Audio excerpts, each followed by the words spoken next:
everybody, welcome back to Coffee Break with the Chamber Chicks. I'm Kayla, and today we're joined by Gibran Jones, a Meta Certified Lead Trainer. Today we're teasing what's coming in the Chamber's Digital Edge Summit this September, from running high-converting Meta ads to using AI for your small business.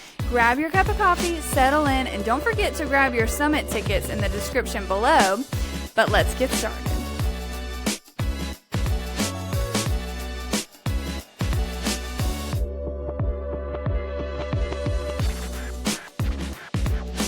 Welcome, everybody, to Coffee Break with the Chamber Chicks, and we're your favorite Chamber Chicks. I'm Beth. And I'm Kayla. And we're here with a pro on all things social, Gibran Jones. Welcome, Gibran. Thanks for joining us today.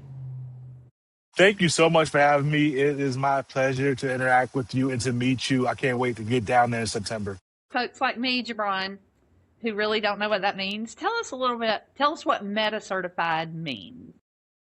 It means replacing guesswork with verified methodology. People run ads based off of what some YouTube guru or some snippet that they saw. Being Meta Certified means I've been tested and verified by the actual platform on media planning, on AI and performance marketing, on media buying, on strategy. So it's not really about knowing a secret hack.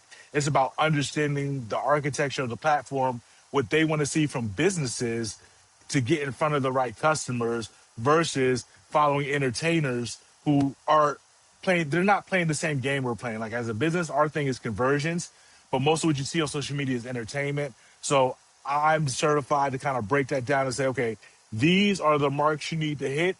Do it in your own way, to keep people from getting scammed, and also make the best use of their time, straight from the horse's mouth, as you were.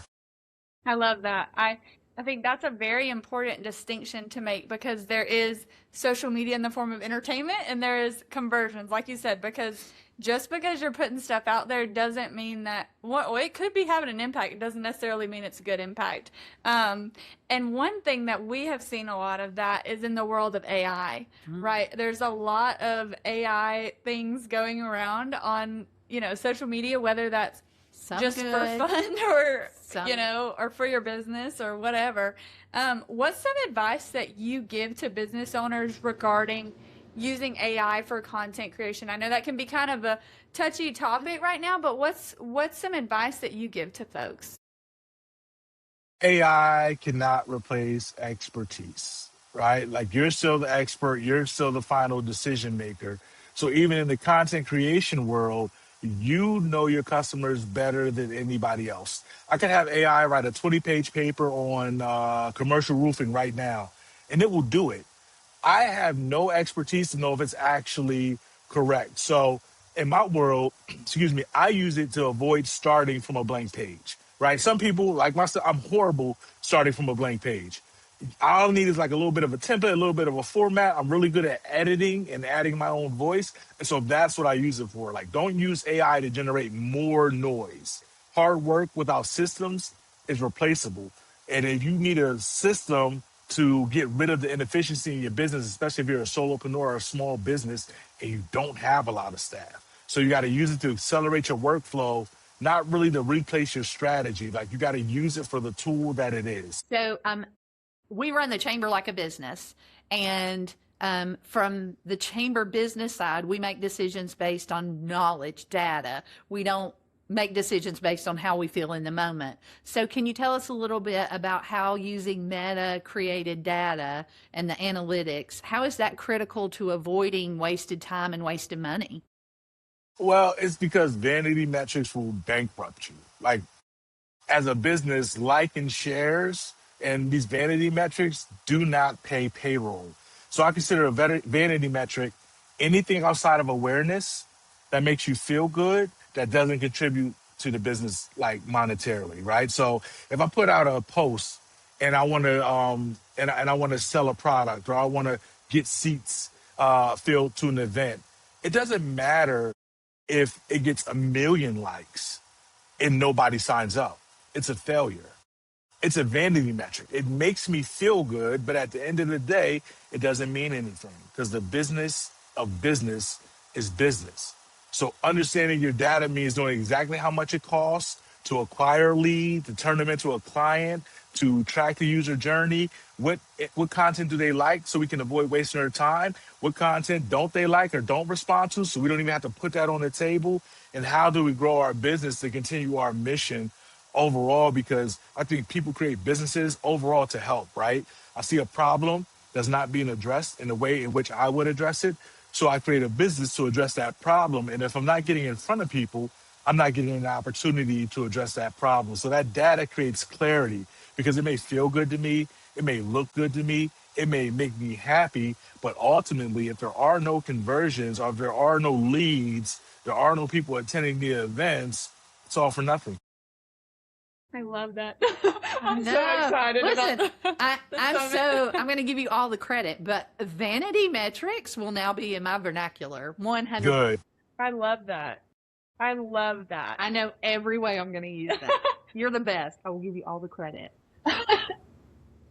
So, like we said, you are going to be joining us as our facilitator for the Digital Edge Summit coming up in September.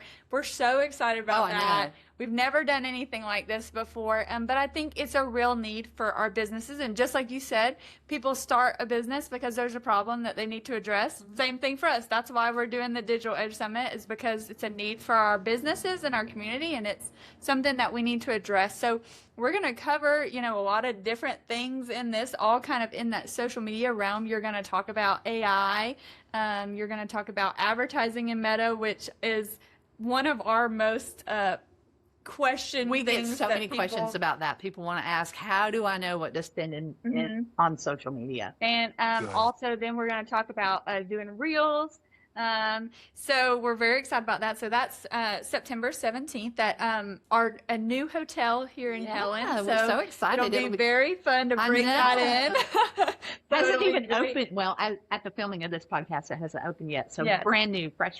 We'll break in their new meeting space. So it's going to be so great.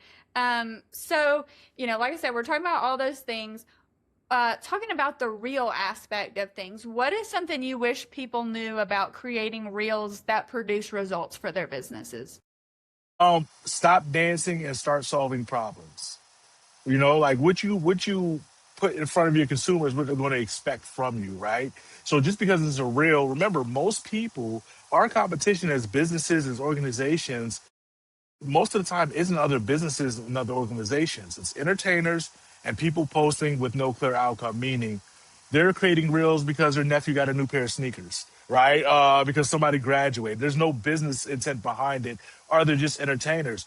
But you can use reels to show your expertise, to speak as an expert about topics that relate to your consumer. And that's what you should be using them for. Again, tracking this back to vanity metrics. If I'm a lawyer and I do all the latest dances, I'll get a lot of views. You're not going to feel comfortable hiring me to defend you, right? So we can make reels from a business perspective that are just as entertaining and just as informative without demeaning our brand. Wow, that is good. That's good. That is so good. After everybody's going to come after this podcast and sign up for your Digital Edge Summit, which we know they all will. So what do you think is a good takeaway? What do you think is the main takeaway that you want people to leave the Digital Edge Summit with? Marketing doesn't have to be chaotic.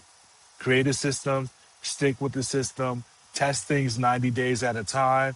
And remember, if social media feels like it's too much, you're probably doing too much. I love that. That's great. So if you're watching this and you want to sign up for the Digital Edge Summit, September 17th at the Home 2 Suites in Helen, you can head to our website at whitecountychamber.org for all the information and to sign up for the Digital Edge Summit presented by our partners at Kinetic. So we're so excited about that. The link for the registration is also in the description of this podcast.